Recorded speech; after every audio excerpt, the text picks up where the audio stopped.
میرا کوشچن ہے کہ جو لوگ اس سال حج کی عبادت نہیں ادا کر رہے تو وہ ذی الحجہ کے یہ جو بہترین دن ہے ان کو کس طرح سے یوٹیلائز کریں اور ایسے کون سے ایکسٹرا اعمال کریں جو ہمارے لیے ایک بہترین ہو۔ ٹھیک ہے جی، بہت شکریہ۔ بہت اچھا سوال کیا آپ نے۔ میں نے یہ بات بتانے کی صحیح کی ہے کہ ہماری جتنی عبادات ہیں، یعنی اللہ تعالیٰ کے ساتھ تعلق کا اظہار ہم عبادات کی صورت میں کرتے ہیں۔ جتنی عبادات ہیں وہ اگر حقیقت کے لحاظ سے دیکھیں تو تین ہی چیزوں پر مبنی ہیں۔ پرستش، اس کا سب سے غیر معمولی اظہار نماز ہے۔ اطاعت، وہ روزے میں آخری درجے میں نمایاں ہوتی ہے۔ اور اللہ تعالیٰ کے لیے اپنے آپ کو، اپنے جان و مال کو نذر کر دینا۔ نذر کی عبادتیں اللہ تعالیٰ نے زندگی میں گاہے گاہے فرض کی ہیں، اس لیے کہ نذر کرنے کے مواقع بھی گاہے گاہے ہوتے ہیں۔ پرستش تو ہر وقت ہونی چاہیے، اطاعت کی تعلیم بھی شب و روز دی جاتی ہے، تو اس سے بڑی عبادت حج ہے۔ اور حج آپ جانتی ہیں کہ ذوالحج میں اور اسی طرح 9-10 تاریخ، 8-9-10 تاریخ کو ہونا ہے۔ اس کے لیے جانا پڑتا ہے، یعنی آپ وہاں جائیں اور وہاں جا کے اہتمام کر کے پہنچیں، وہاں بیت اللہ میں احرام باندھ کے داخل ہوں، پھر اس کے مناسک ہیں۔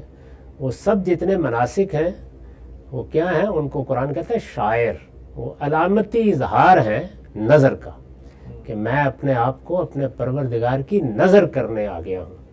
اور نظر کہاں کرنا پڑتا ہے؟ شیطان کے خلاف جنگ میں۔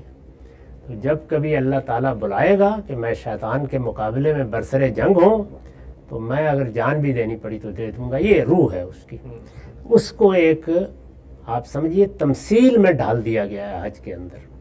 یہ موقع نہیں ہے اس پہ گفتگو کرنے کا، میری کتاب میزان میں آپ حج کے باب میں دیکھ سکتے ہیں، وہاں ایک ایک چیز کس طرح اس تمثیل سے متعلق ہوتی ہے اس کو بیان کر دیا گیا ہے۔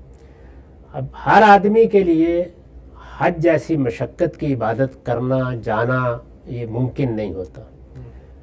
سال میں ایک مرتبہ موقع ملتا ہے، پتہ نہیں حالات ہوں گے، پتہ نہیں، تو اللہ تعالیٰ نے بھی بتا دیا کہ من استطاع الیہ سبیلا، اس کو پھر لوگوں کے لیے ایک سہولت کی چیز میں تبدیل کیا گیا عمرے میں۔ اب وہ 5 دن کی عبادت نہیں رہی، وہ 1-1.5 گھنٹے کی ہو گئی، اس کے لیے مقرر دن نہیں رہے، جس وقت چاہیں آپ کو سہولت ہو آپ چلے جائیں۔ تو عمرہ وہ بھی نظر، یعنی اس میں کیا کیا گیا ہے؟ نظر کی اسی عبادت کو جو وہاں پوری بات کہہ رہی ہے کہ شیطان کے خلاف جنگ پر اس کا خاتمہ ہوتا ہے، اور پھر قربانی دے کے جو نظر کی سب سے بڑی علامت ہے وہ عبادت ختم ہوتی ہے۔ تو عمرے میں اس کو یوں سمجھیے کنڈینس کر دیا گیا ہے کہ عام حالات میں یہ مختصر عبادت کرنا۔ عمرہ کرنے کے لیے جانا بھی سب کے لیے آسان نہیں ہوتا، تو نبی صلی اللہ علیہ وسلم نے جب اس دین کے ساری دنیا میں وسیع ہو جانے کے مواقع پیدا ہوئے تو عید الاضحیٰ کا تہوار جاری کیا۔ یہ رسول اللہ نے جاری کیا، اس سے پہلے دین ابراہیمی کی روایت میں نہیں تھا۔ تو یہ عید کیا ہے؟ یہ اصل میں وہی نظر کی عبادت ہے جو آپ پھر عمرے سے بھی کم تر مناسک کے ساتھ کرتے ہیں۔ یعنی اس میں کیا ہے؟ یہ ہے کہ یہ 10 دن ہے، یہ 10 دن اللہ تعالیٰ کی تکبیر بلند کرنے میں گزارنے چاہیے۔ اللہ اکبر، اللہ اکبر، لا الہ الا اللہ، واللہ اکبر، اللہ اکبر وللہ الحمد، اٹھتے بیٹھتے نمازوں کے ساتھ اللہ کی تکبیر بلند کرتے رہے۔ ایک چیز۔ دوسرے یہ کہ اگر اللہ توفیق دے تو طے کریں کہ قربانی کریں گے، وہ بھی ایک علامتی اظہار ہے، لازم تو نہیں کی گئی لیکن ترغیب دی گئی ہے کہ اگر حج کی سعادت بھی نہیں حاصل کر سکے، عمرے کی بھی نہیں کر سکے، تو کم سے کم نظر کی عبادت سے اپنے گھر میں بیٹھے ہوئے محروم نہ رہو۔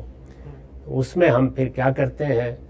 پہلی تاریخ سے ناخن نہیں کاٹتے، بال نہیں مونتے، بالکل اسی طرح جیسے احرام میں یہ چیزیں نہیں کرتے، اور 10 دن تک ان آداب کے ساتھ وہ عہد کرتے ہیں کہ ہم نے اپنے آپ کو نظر کے لیے پیش کر دیا ہے۔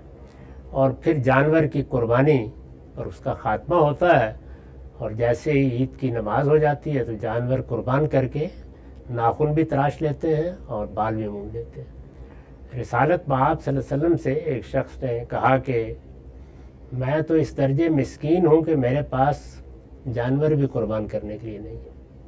تو اب کیا پھر میں اس نظر کی عبادت سے محروم رہ جاؤں گا؟ آپ نے کہا نہیں، تم پہلی تاریخ کو ناخن نہیں کاٹو گے، بال نہیں مونڈو گے، اور جیسے عید کی نماز پڑھ کے آؤ گے تم یہ سب کر لو گے، تمہارے لیے تمام العضیہ پوری قربانی ہو گئی، کوئی فرق نہیں ہے۔